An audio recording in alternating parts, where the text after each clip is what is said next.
सत्य निष्ठा से शपथ लेता हूं कि मैं राष्ट्र की एकता, अखंडता और सुरक्षा को बनाए रखने के लिए स्वयं को समर्पित करूंगा। प्रधानमंत्री नरेंद्र मोदी के गुजरात दौरे का आज दूसरा दिन है। प्रधानमंत्री ने शनिवार को सरदार वल्लभ भाई पटेल की जयंती के मौके पर स्टैच्यू ऑफ यूनिटी पहुंचकर उन्हें पुष्पांजलि अर्पित की। इसके बाद उन्होंने राष्ट्रीय एकता दिवस परेड की सलामी ली और जवानों को राष्ट्र सेवा की शपथ दिलाई।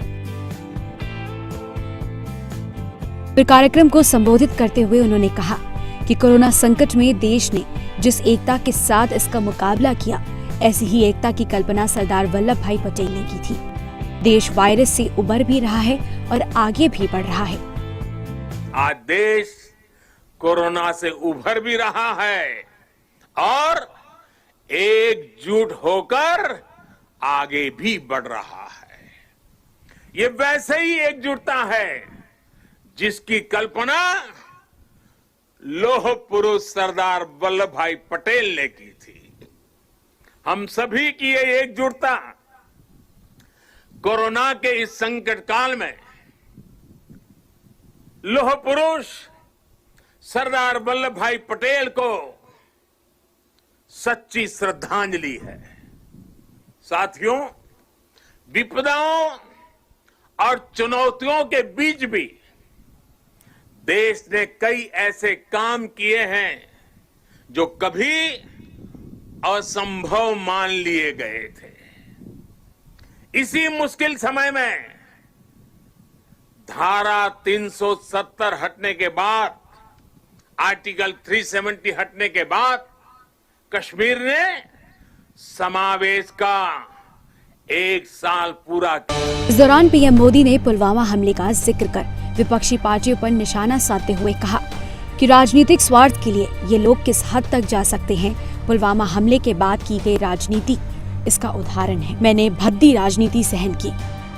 पिछले दिनों पड़ोसी देश से जो खबरें आई है, जिस प्रकार वहां की संसद में सत्य स्वीकारा गया है, उसने इन लोगों के असली चेहरों को देश के सामने ला दिया है। अपने निहित स्वार्थ के लिए, राजनीतिक स्वार्थ के लिए ये लोग किस हद तक जा सकते हैं। पुलवामा हमले के बाद की गई राजनीति इसका बहुत बड़ा उदाहरण है। मैं ऐसे राजनीतिक दलों से, ऐसे लोगों से आग्रह करूंगा और आज के समय में जरा विशेष आग्रह करूंगा, और सरदार साहब के प्रति अगर आपकी श्रद्धा है तो इस महापुरुष की इस विराट प्रतिमा के सामने से आपको आग्रह करूंगा कि देश हित में, देश की सुरक्षा के हित में, हमारे सुरक्षा बलों के मनोबल के लिए कृपा करके ऐसी राजनीति न करें, ऐसी चीजों से बचें। बता दें कि जम्मू कश्मीर के पुलवामा में 14 फरवरी 2019 को सीआरपीएफ के काफिले पर आतंकी हमला किया गया था। इस धमाके में 40 जवान शहीद हो गए थे।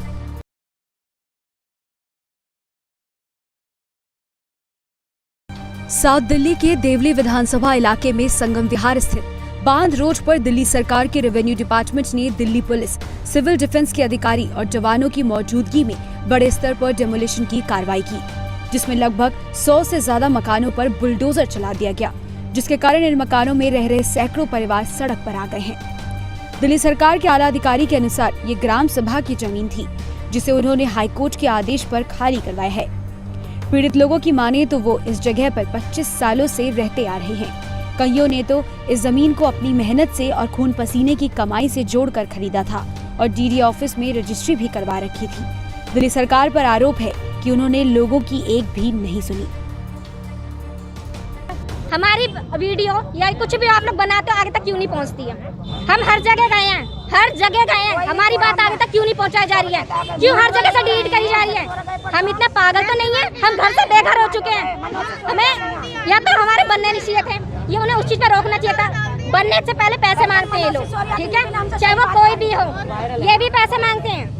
पहले जीतते हैं हाथ जोड़ करके, उसके बाद हम लोग को खुद अपने हाथ दिखाते हैं, पैसे मांगते हैं। क्यों मांगते हैं लोग पैसे? हमारी प्रॉपर्टी नहीं है ये, किस चीज का ये लोग पैसे मांगते हैं हमसे?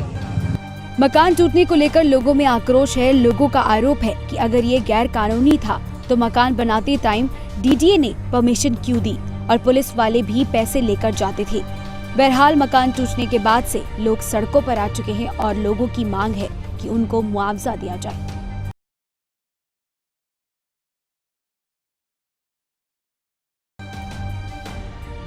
कोरोना वायरस महामारी की वजह से भारत समेत लगभग पूरी दुनिया एक अभूतपूर्व संकट का सामना कर रही है। जॉन्स हॉपकिंस यूनिवर्सिटी के शनिवार सुबह जारी किए गए आंकड़ों के हिसाब से दुनिया में कोरोना संक्रमितों का आंकड़ा 4,54,00,000 से ज्यादा है और अब तक 11,87,020 लोगों की मौत हो चुकी है। भारत में कोरोना मरीजों का आंकड़ा 81 लाख के पार हो गया है। केंद्रीय स्वास्थ्य मंत्रालय के शनिवार सुबह जारी किए गए आंकड़ों के हिसाब से भारत में 24 घंटों में कोरोना वायरस के 48,268 नए मामले सामने आने और 551 मौतों के साथ शनिवार को देश में इस बीमारी के कुल मामलों की संख्या बढ़कर 81,87,119 हो गई है। कुल कोविड-19 मामलों में से 5,82,649 वर्तमान में सक्रिय हैं और 74,32,829 को ठीक होने के बाद अस्पताल से छुट्टी दी जा चुकी है, जबकि 1,21,641 लोग कोरोना से जान गंवा चुके हैं, जिसके बाद अब देश में रिकवरी दर 91.34% है और मृत्यु दर 1.49% है। दिल्ली में अचानक बढ़े कोरोना के मामलों ने एक बार फिर से सबको चढ़ा दिया है। दिल्ली में कोरोना वायरस संक्रमण प्रतिदिन रिकॉर्ड तोड़ रहा है।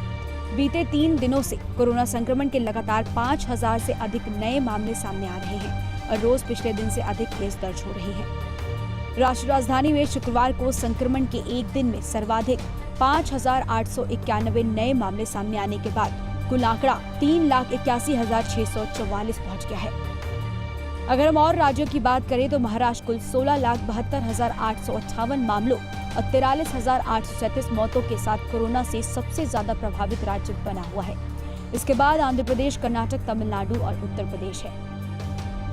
इस बीच Indian council of medical research यानी कि ICMR ने शुक्रवार को एक ही दिन में 10,67,976 सैंपल्स का परीक्षण किया है। अब तक कुल 10,87,96,094 सैंपल्स की जांच हो चुकी है।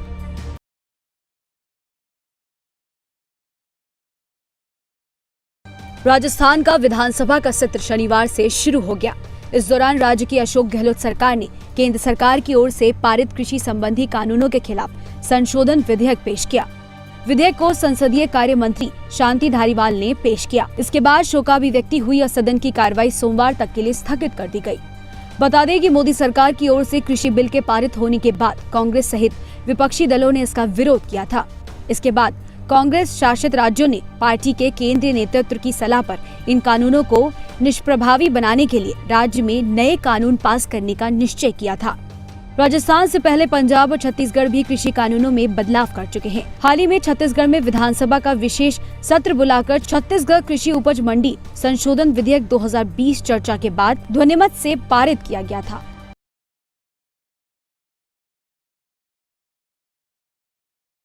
प्रधानमंत्री नरेंद्र मोदी ने शनिवार को लौह पुरुष सरदार वल्लभ भाई पटेल की जयंती पर गुजरात में देश की पहली सी प्लेन सर्विस का उद्घाटन किया। उन्होंने केवड़िया स्थित सरदार सरोवर से अहमदाबाद के साबरमती रिवर फ्रंट तक उड़ान भरकर इस सेवा का उद्घाटन किया। इस सर्विस के शुरू होने से गुजरात में पर्यटन को बढ़ावा मिलेगा। प्रधानमंत्री नरेंद्र मोदी ने गुजरात दौरे के दूसरे और आखिरी दिन केवड़िया से सी प्लेन की पहली फ्लाइट में सवार हुए। वहां से PM Modi Sabarmati river front पहुंचे। यह सी प्लेन सर्विस अहमदाबाद स्थित साबरमती रिवर फ्रंट को केवड़िया स्थित स्टैच्यू ऑफ यूनिटी से कनेक्ट करती है। सी प्लेन से केवड़िया से साबरमती के बीच की 200 किलोमीटर की दूरी सिर्फ 45 मिनट में पूरी हो जाएगी। बताया जा रहा है कि स्पाइस जेट की ओर से इस सेवा का संचालन होगा। सी प्लेन महज 300 मीटर के रनवे से उड़ान भर सकता है। इस जलाशय का इस्तेमाल हवाई पट्टी के रूप में भी किया जाता है। सी प्लेन से एक बार में 19 यात्री सफर कर सकते हैं।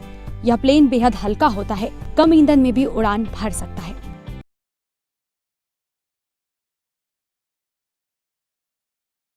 भारत की पहली महिला प्रधानमंत्री इंदिरा गांधी की आज पुण्यतिथि है।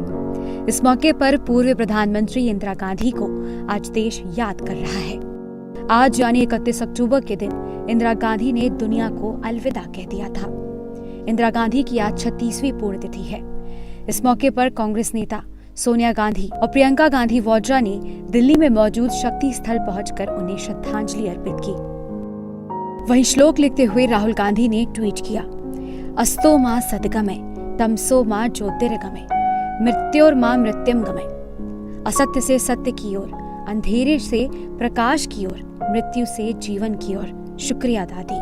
प्रधानमंत्री नरेंद्र मोदी ने भी पूर्व प्रधानमंत्री की पुण्यतिथि पर उन्हें श्रद्धांजलि अर्पित की। पीएम मोदी ने ट्वीट किया, हमारी पूर्व प्रधानमंत्री इंदिरा गांधी को उनकी पुण्यतिथि पर श्रद्धांजलि। बता दें कि इंदिरा गांधी भारत की पहली महिला प्रधानमंत्री थी। आज ही के दिन 1984 में उनकी हत्या कर दी गई थी। इंदिरा गांधी जनवरी 1966 से मार्च 1977 तक देश की प्रधानमंत्री रही। इसके बाद 1980 में दोबारा वो इस पद पर पहुंची। वो साल 1959 से 1960 तक भारतीय राष्ट्रीय कांग्रेस की अध्यक्ष भी रही थी।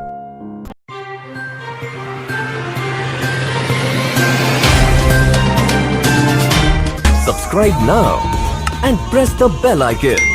Never miss an update.